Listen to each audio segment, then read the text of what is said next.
Hey guys, and welcome to another brand new video. In this video, we're gonna be doing a little bit of a deep dive going on to all this kind of really big drama happening behind the scenes when it comes to all these really big retailers. We've kind of touched on some of the stuff a little bit on the channel, but overall there's been a lot more major developments, a lot more major news, and a lot of this stuff is a little bit more on the scarier side, especially when it comes to these huge big businesses such as Microsoft and Sony especially. And this also kind of gives you guys the potentials on how these future deals are gonna go, how the next future deal is gonna go. And overall, it kind of seems like basically the big federal government is a little bit more on the feistier side. So we have a lot of stuff to go kind of talk to about this. We kind of touched on this a little decent bit, but I feel this is very kind of new, good developments, and overall kind of explain this very well to kind of give you guys the details of what we'll be expecting throughout these next few weeks, next few months, and next few years, especially when it comes to all these consoles. And it does actually seem more like it's favoring towards the bad rather than the good. So let's go and talk about it. As well, if any of you guys are brand new, make sure you guys are subscribed with the notifications on, as well for the brand new PlayStation 5 giveaway. Amazon links down below for the PS5 digital console controller, Twitter and Twitch stream as well, link down below. Sign up for Weeble, deposit $1, get a bunch of free stock, free money, same with that crypto Coinbase too as well. And as always, check out the Samsung SSDs down below for those nice little pro SSDs just for you guys for your consoles and PC and all that stuff. So I'm sure you guys know we've covered this news to all the moon and back. When it comes to all these really big acquisitions, it's kind of been the big flavor of the week the past week or two. But the main reason why I kind of want to go bring this on up, because it kind of seems more on the scarier side, especially when it comes to all these next-gen consoles. So we actually have a really cool article over here when it comes to IGN, kind of going to do a little bit more of a deep dive in regards to the antitrust laws, and basically everything's kind of going on and changing for this, and what it kind of means for the future of gaming mergers, what it kind of means for the current gaming mergers, and all that type of stuff mixed on in. And of course, as well, happy Super Bowl Sunday too as well. If you guys want to go give your comments down below on who you guys think are going to win, feel free to down below. So basically, this is more so in the regards of how the Xbox acquisition and Sony Bungie deals could be affecting the changes in the US for the overall antitrust regulations too as well. So kind of start off with this. The wave of massive mergers in the video game industry have provoked some questions none of us ever expected to ask. Will Destiny be staying on PC now that Bungie's in a Sony studio? Is World of Warcraft about to be ported to consoles, which I would actually be kind of 100% down with that? What's going to happen with EA and all this other various stuff too as well. And while it's really kind of cool to go and see the hypotheticals, the one big thing is on the actual proper things that are going on. So when it comes to all this stuff, we'll be actually standing as one of the third largest gaming publishers for Xbox once this acquisition goes on through, and basically doing a huge push when it comes to basically becoming a huge monopoly on these markets. We've kind of covered this topic a little bit on the channel itself. But the one big thing is a lot of these federal regulators are basically pushing and looking and kind of doing these deep dives into these antitrust laws, which we've covered before, which is basically meant to be there so you don't have a big monopoly when it comes to, you get a $70 billion buyout and you can basically go, but imagine if Microsoft just said, whatever, we're buying Sony, we're buying Nintendo, we don't care if it costs $2 trillion, we're gonna have a video game monopoly, we're gonna go for the future. Obviously, big government does not want that because they want competition, because competition basically goes and tries to, it kind of incentivizes growth. If everyone's winning, or you basically have to make sure you have good prices, it's good for consumers. You're not having Xbox Game Pass charging $300, and that's the only way you can basically go get your console. So some actual kind of big things is that a lot of these folks keep on pushing that this is actually not going to be the easiest deal. It's going to take a very long time. It's going to be very rough. And we've covered this before, but it does kind of seem like Bungie's deal with Sony will be mostly fine. But we've also had basically Jim Ryan go and state that he's going to be trying his best to go get more deals, and there's already more deals already underway.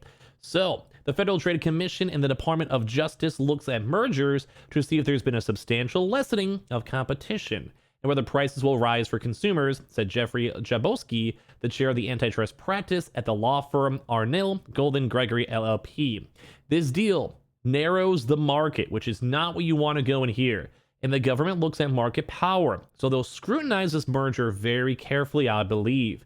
They'll be looking for any overlaps in competition and to see whether the consumer is being harmed.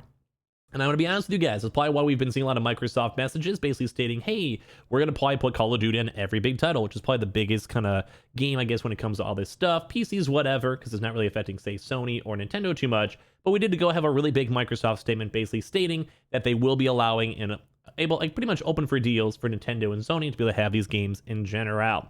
So from this, from a bird's eye view, the Microsoft acquisition deal matches the same pattern that has powered the games industry for decades. There's never been a shortage of first-party publishers absorbed by other developer houses into an overarching portfolio. Microsoft has been a frequent buyer over the last few years. This has Obsidian, Double Fine, Exile, and a bunch of other various things too, with Bethesda, and as well on top of that, obviously, Call of Duty and Activision. So but it's all basically like prior to the Activision blockbuster was Bethesda too as well on top of that. But it kind of seems kind of intriguing because you might be asking if that deal didn't raise any antitrust suits. Why would that change anything if the Gates estate releases the next Diablo? And a lot of people are kind of saying that too as well. And it's kind of, I think I also kind of agree too. It's like if you start off not that bad, why is this one so much bigger? But basically, when it comes to this one, Greg Day, a professor of legal studies at University of Georgia, basically goes and states that both the Activision deal and the Bethesda deal are examples of vertical mergers, which Day explained with a handy metaphor.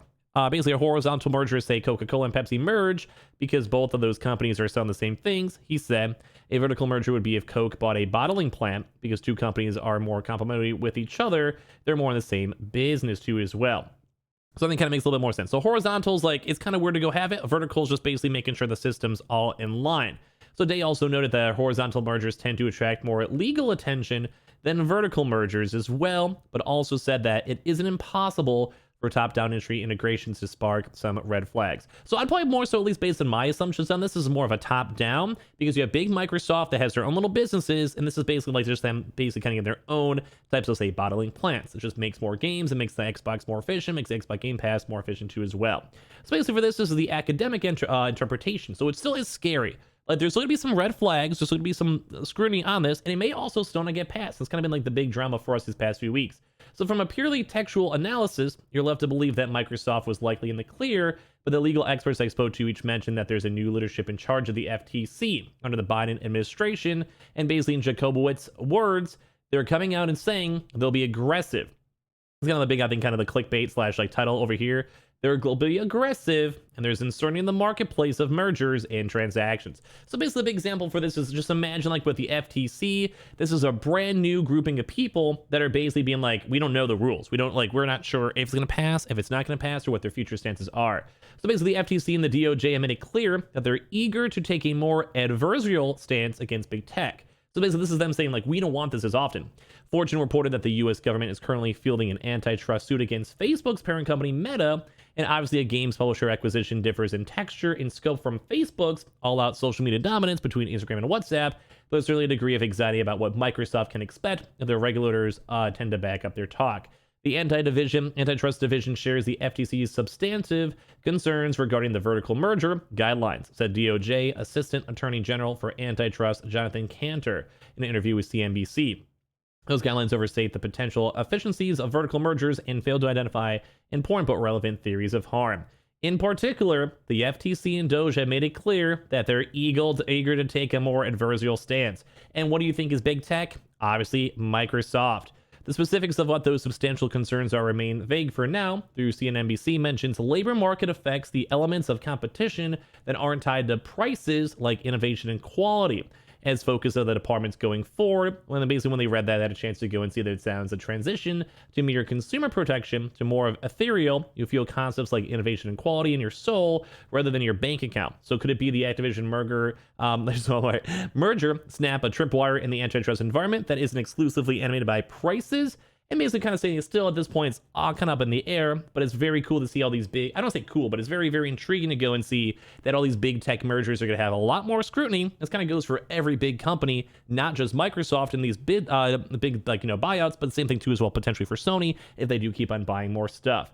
Thankfully though, I think pretty much from the start, Microsoft's aware of this, and they basically had a nice blog post, which we actually go and confirm that. We made a video on that before, that they're basically confirming that PlayStation will be accessible on PlayStation, and they basically had a nice thing saying, we believe this is the right thing for the industry, for gamers, and for their business. But you can kind of basically go and see that before all this regulation, they're trying their best to maybe go and, sweeten the deal a bit more for the FTC, and make sure they're not going to be too bad too as well. So it's very, very strange to go and see, because when it comes to all this type of stuff, it's all over the place too as well. So this is going to some other big quotes too as well on top on this too, with like Sir Michael Patchter, a longtime video games industry analyst, basically had a flatter interpretation of the recent acquisitions, where Microsoft is buying Activision to get onto other businesses, basically saying, for free to play via Warzone, mobile via King, Call of Duty Mobile, and Diablo Immortal, as well as also to go make their Game Pass offerings better. But on top of that too, also maybe say Overwatch 2, as well as also maybe World of Warcraft up on PC and Game Pass as well. Like, it is kind of a big thing, because also Microsoft and Take-Two, who purchased a social game giant Zynga last month, pay less than the price each company traded at 3 months ago, so both perceived an opportunity to take advantage of a bad market. So it could also just been a good timing too as well, where they're like, hey, it's a little bit cheaper, let's go dive on in. So a lot of these people are still on the skeptical side, saying it's hard to say if recent gaming mergers will face hurdles, but it is clear that a queasiness about big tech mergers is the emanating from Washington too as well. So a lot of folks are going to be curious, like Microsoft will be challenged and restricted, and games will still be on the PlayStation for many more years too as well. So at the end of the day, it kind of goes and leaves a lot of sparks. Or if everything is going to be open and good for consumers, as long as Microsoft stands by their words, does the antitrust have to go be a little bit more hardcore, more stringent, or is it still going to be a little bit more on the chiller side? But a lot of people are kind of being very scared.